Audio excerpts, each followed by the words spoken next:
तो दोस्तों अपना नेक्स्ट टॉपिक है फाइबर ऑप्टिक्स। अब देखो फाइबर ऑप्टिक्स में भी मैं जो चीजें आपको बता रहा हूँ ज्यादा कुछ नहीं करना है, कुछ स्पेशल फॉर्मुलेस बता रहा हूँ, बस वो दिमाग में आपको रखना है। सबसे पहले देखो इसके ऊपर आपको क्वेश्चन भी आ सकता है। देखो यहाँ पे अगर आप देखोगे न्यूमेरिकल अपर्चर, तो जिसका बहुत ही सिंपल सा फॉर्मूला है n1 का स्क्वायर लो माइनस n2 का स्क्वायर लो और रूट के अंदर। तो ये याद रखना, कहीं पे भी under root of n1 square minus n2 square लिखा रहेगा, भाई समझ जाना न्यूमेरिकल अपर्चर है। अब यहाँ पे एक और आपको हिंट मैं दे रहा हूँ।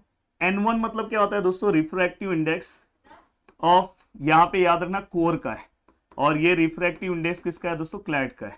तो ये दो वर्ड्स अगर आप याद रखोगे तो आपको डेटा आइडेंटिफाई करने में बहुत इजी रहेगा। और दोस्तों एक और चीज मैं आपको बोल दे रहा हूं कि कभी भी अगर समझो आपको डायमीटर ऑफ कोर आया, तो डायमीटर ऑफ कोर को हम डी से डिनोट करेंगे, और अगर रेडियस आया तो रेडियस को आप आर भी ले सकते हो, पर मोस्टली हम ए लेते हैं। तो ए से हम इसके रेडियस को हम क्या करते हैं दोस्तों, डिनोट करते हैं। तो ये भी आपको याद रखना है, तो उसके हिसाब से हम फॉर्मूला लिखेंगे। क्रिटिकल एंगल का फॉर्मूला बहुत ही सिंपल है। देखो साइन थीटा, बस क्रिटिकल है तो यहाँ पे सी लिख दिया, और यहाँ पे दोस्तों n2 बाय n1 याद रखना 21, तो आपको याद रहेगा 21 याद रहेगा। और जो चीजें मैं बता रहा हूँ आपके दिमाग में बैठते जा रहा है। अब देखो दोस्तों एक्सेप्टेंस एंगल, जिसका प्रीवियस ईयर पेपर्स में मैक्सिमम इंसिडेंट एंगल भी लिख के आएगा, तो देखो इसको अगर मुझे सॉल्व करना है तो सेम फॉर्मूला, देखो साइन थीटा है। अब यहाँ पे एक्सेप्टेंस है तो आप ए लिख सकते हो, या मैक्सिमम है तो एम लिख सकते हो, और यहाँ पे दोस्तों डायरेक्ट आपको याद रखना है एन ए। एन ए मतलब ये, अब एन ए का फॉर्मूला लिखो तो भी चलेगा, तो डायरेक्ट आप एन ए रखो, साइन को वहां पे भेजोगे साइन इनवर्स, डायरेक्ट आपको आंसर मिल जाएगा।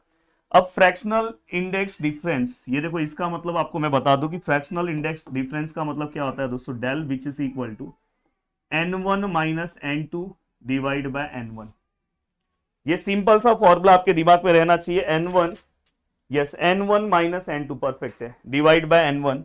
और अगर मैं यहाँ पे बात करूं दोस्तों नॉर्मलाइज फ्रीक्वेंसी, जिसके ऊपर आपको सम पूछा जाता है, तो v which is equal to, देखो मैं कैसे याद रखता हूँ, 2 पाई तो सभी को याद है, नीचे क्या याद रखना है दोस्तों, लैम्बडा, 2 पाई अपॉन लैम्बडा आपको याद हो गया। अब उसके बाद आपको याद रखना है रेडियस, रेडियस को हम आर से डिनोट करो या ए से, ए हमने लिखा, और साथ में दोस्तों नॉर्मलाइज, यहाँ पे देखो यहाँ पे अगर न्यूमेरिकल अपर्चर आया तो वो भी हमने लिखा, या तो बहुत सारे बुक्स में अगर आप देखोगे तो यही फॉर्मूला, ये वाला ही फॉर्मूला इस तरह से दिया है, v which is equal to 2 pi lambda, यहाँ पे a है, और यहाँ पे under root of n1 square minus n2 square. तो भाई दोनों का मतलब सेम ही है, दोनों में कोई डिफरेंस नहीं है। तो बस इतनी चीजें, ये सभी नोट्स आपको हमारे प्रदीप गिरी एकेडमी के फ्री कंटेंट में मिलेगा, आप वहां से लेके फटाफट अपनी चीजों को कवर कर सकते हो। अब चलते हैं क्वेश्चन सॉल्व करते हैं। अब दोस्तों एक बार अगर आप मेरे इस चैनल से जुड़े हो तो यहाँ से चैनल को सब्सक्राइब कर दो, बहुत मेहनत कर रहा हूँ।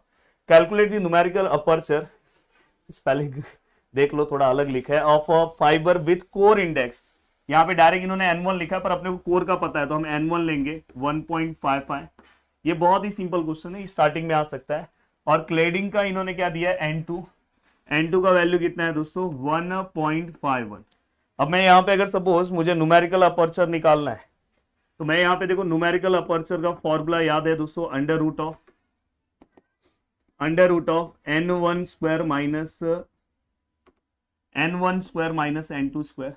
और अगर मैं इसको लिखने की कोशिश करूं तो दोस्तों देखो यहाँ पे क्या आएगा, n1 का स्क्वायर क्या है दोस्तों, तो यहाँ पे देखो 1.55 का स्क्वायर, और यहाँ पे क्या है दोस्तों 1.51 का स्क्वायर। तो बताओ, आप कमेंट करके बताओ आंसर कितना आ रहा है।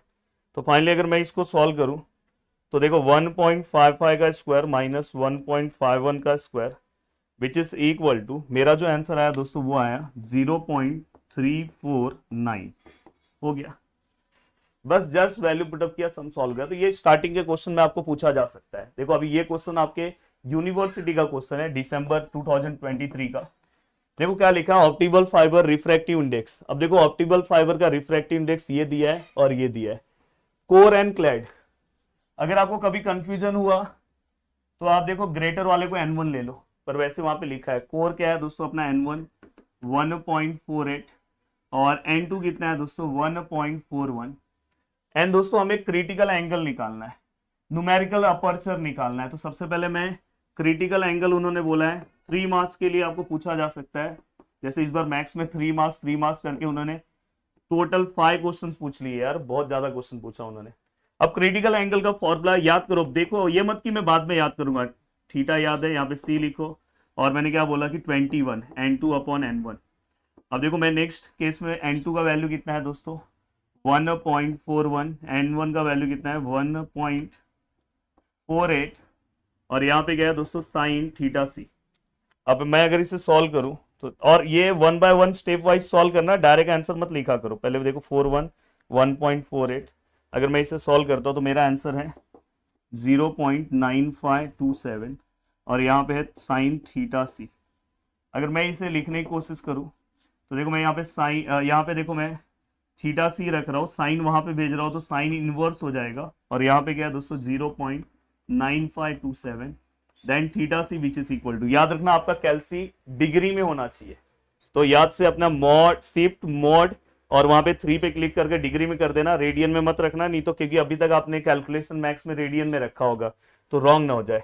तो देखो मैं यहाँ पे क्या कर रहा हूँ, साइन इनवर्स लिख रहा हूँ और जो मेरा आंसर था वो लिख रहा हूँ, तो फाइनली मेरा जो डिग्री आया दोस्तों 72.30 डिग्री, स्ट्रेट फॉरवर्ड अपना आंसर आ गया। अब ये वाला पार्ट होने के बाद सर अब नेक्स्ट हमें क्या निकालना, न्यूमेरिकल अपर्चर। देखो न्यूमेरिकल अपर्चर का सीधा सिंपल फॉर्मूला है, क्या है दोस्तों n1 square minus n2 square. अब मैं अगर n1 स्क्वायर की बात करूं तो n1 स्क्वायर का वैल्यू कितना, n1 का वैल्यू कितना है 1.48 का स्क्वायर, 1.41 का स्क्वायर। अब यहाँ पे 1.48 का स्क्वायर माइनस 1.41 का स्क्वायर, तो फाइनली दोस्तों जो मेरा आंसर आया वो आया 0.449। अब देखो दोस्तों यहाँ पे ये होने के बाद नेक्स्ट हमें मैक्सिमम इंसिडेंट एंगल, मतलब वही एक्सेप्टेंस एंगल्स आपको निकालना है। तो देखो मैं यहाँ पे लिख रहा हूँ मैक्सिमम इंसिडेंस एंगल आपको फाइंड आउट करना है। कैसे फाइंड आउट करोगे दोस्तों, तो यहाँ पे same formula, sine theta M लिखना है तो एम लिख दो, और यहाँ पे क्या आएगा दोस्तों, यहाँ पे न्यूमेरिकल अपर्चर आएगा। प्लीज अगर आप पीछे देखोगे तो देखो यहाँ पे साइन, देखो यहाँ पे नेक्स्ट स्टेप में मैं लिख रहा हूँ साइन थीटा एम है अपने पास, न्यूमेरिकल अपर्चर का आंसर कितना है दोस्तों 0.449। नेक्स्ट स्टेप में ये थीटा एम होगा, साइन वहां पे जाएगा तो क्या आएगा दोस्तों साइन इनवर्स 0.449। अब यहाँ पे अगर मैं सम सॉल्व करूँ तो देखो साइन इनवर्स 0.449, सॉरी, तो यहाँ पे हमारा स्ट्रेट फॉरवर्ड जो थीटा एम का जो आंसर आएगा दोस्तों वो कितना है 26.67 डिग्री। याद रखना कैल्सी डिग्री मोड पे होना चाहिए। हो गया, पूरे मार्क्स मिल गए। अब यहां तक का पार्ट होने के बाद अब चलते हैं दोस्तों आगे की ओर। यस, अब देखो ये सम आपको सॉल्व करने आना चाहिए। A step index fibre has core diameter, देखो यहाँ पे कोर डायमीटर बोला है, तो मैंने हमेशा बोला कि उसको आप ए से डिनोट करो, सॉरी पहले डी से, डायमीटर है तो डी से। अब डी से मैंने डिनोट किया, डी का वैल्यू कितना है 33 इंटू 10⁻⁶ मीटर। अब यहाँ पे अगर हम ध्यान से देखें दोस्तों, तो यहाँ पे अगर मैं इसको रेडियस में कन्वर्ट करूँ तो रेडियस मतलब ए हम डी लिखेंगे, मैं जानबूझ के यहाँ पे आर लिख रहा हूँ, 33 इंटू 10⁻⁶ डिवाइड बाई 2, तो मैं यहाँ पे ले रहा हूँ मीटर। तो ये अपना एक डेटा हो गया। Refractive indices of core and cladding are, पहला कोर दिया है तो n1 कितना आएगा दोस्तों 1.56, और n2 कितना आएगा दोस्तों 1.5189। एंड दोस्तों if the light of wavelength, यहाँ पे लैम्बडा का वैल्यू दिया है दोस्तों 1.3 म्यू एम, तो यहाँ पे हम क्या करेंगे दोस्तों 1.3 इंटू 10⁻⁶, इसको हम मीटर में कन्वर्ट कर देंगे। अब यहाँ पे अगर आप देखोगे ध्यान से दोस्तों, then determine the normalize frequency, हमें क्या करना है नॉर्मलाइज फ्रीक्वेंसी फाइंड आउट करना है। और दोस्तों यहाँ पे, अब यहाँ पे अगर मैं नॉर्मलाइज फ्रीक्वेंसी की बात करूं तो देखो नॉर्मलाइज फ्रीक्वेंसी अगर मैं यहाँ पे सॉल्व करने की कोशिश करूं तो सबसे पहले मुझे पता है कि उसके फॉर्मूले में Na आता है, तो Na निकाल दो। Na का आंसर क्या आएगा दोस्तों n1 square minus n2 square. अब n1 का आंसर कितना आएगा दोस्तों, अगर मैं ध्यान से देखूं तो अंडर रूट ऑफ n1 कितना है दोस्तों, n1 1.56 का स्क्वायर और 1.5189 का स्क्वायर। अब यहाँ पे अगर मैं ध्यान से देखूं तो ये 1.56 का स्क्वायर माइनस 1.5189 का स्क्वायर, और सीधा सीधा यहाँ पे जो हमारा आंसर आ रहा है दोस्तों वो आ रहा है 0.3557। ये न्यूमेरिकल अपर्चर का हमारा आंसर आया। अब न्यूमेरिकल अपर्चर का ये आंसर आने के बाद नेक्स्ट हमारा टारगेट क्या है दोस्तों, नेक्स्ट टारगेट हमें नॉर्मलाइज फ्रीक्वेंसी निकालना है।